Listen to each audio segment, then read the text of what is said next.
I am a meat eater, and I also love animals.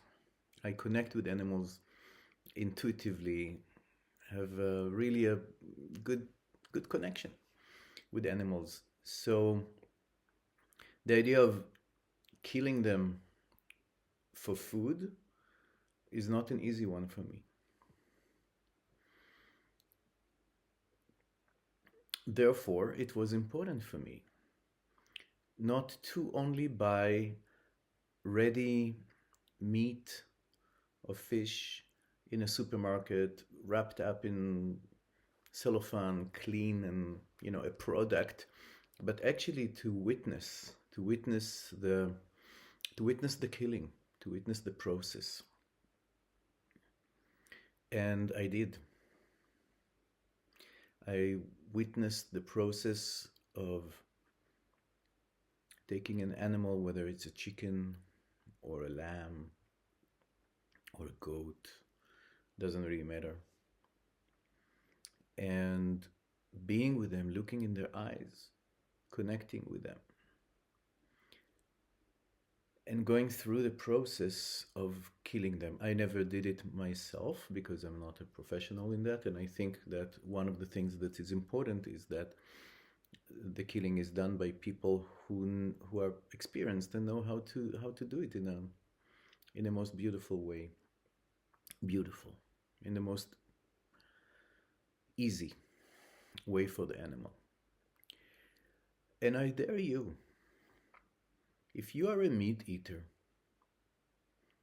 or eggs or dairy eater or fish eater, are you willing to be present for the process of a living being moving from being someone who's, going around, moving, having desires and fears,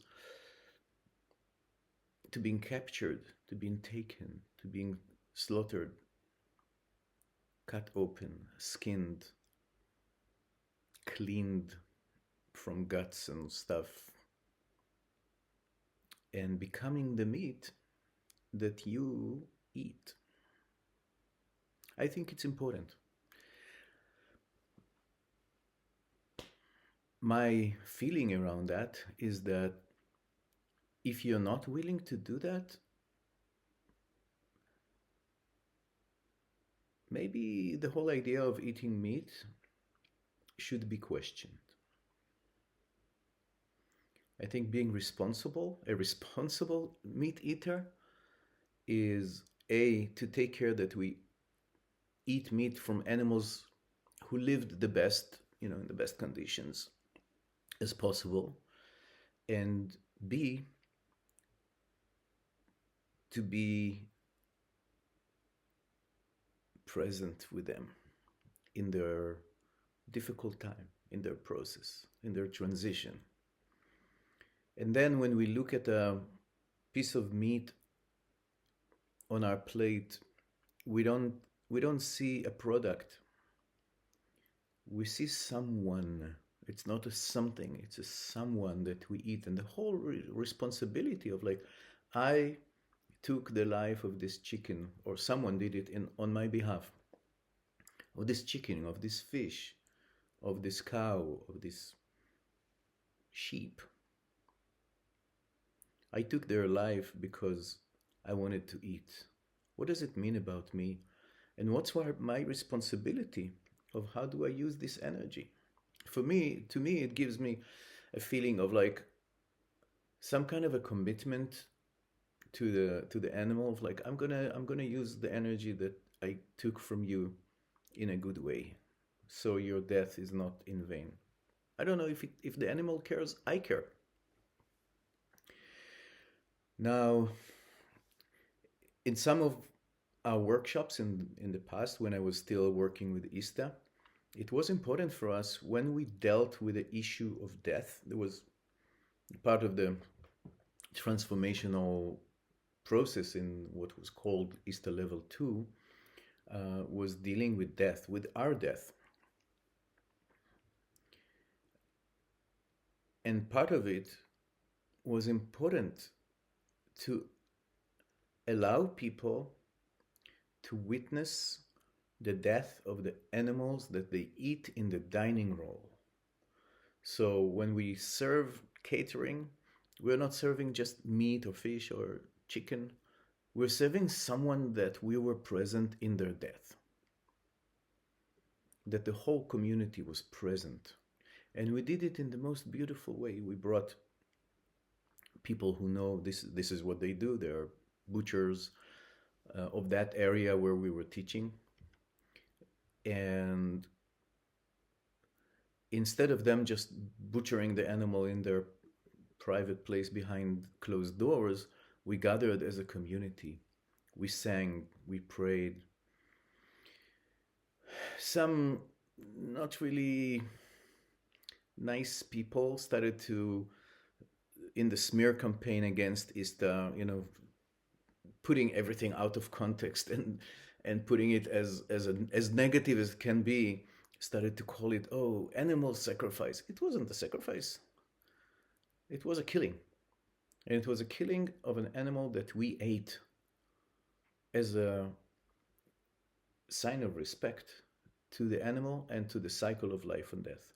And I actually think everybody who eats meat, it's better if they do that, if they're actually responsible and present for the killing of this animal. And I tell you, it is very touching. It is very touching. It is very meaningful, especially when you dare to look in the eyes of the animal and to say, I know these are your last moments. I bless you. And we're going to eat you, and we're going to eat you with respect. And sometimes you cry in this. And this is so meaningful. I dare you to do that.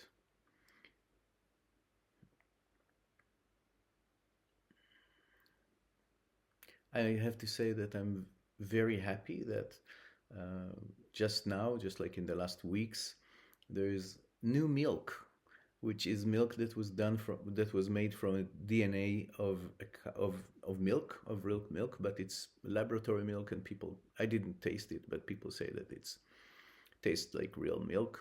And that means that signs the end of the dairy industry.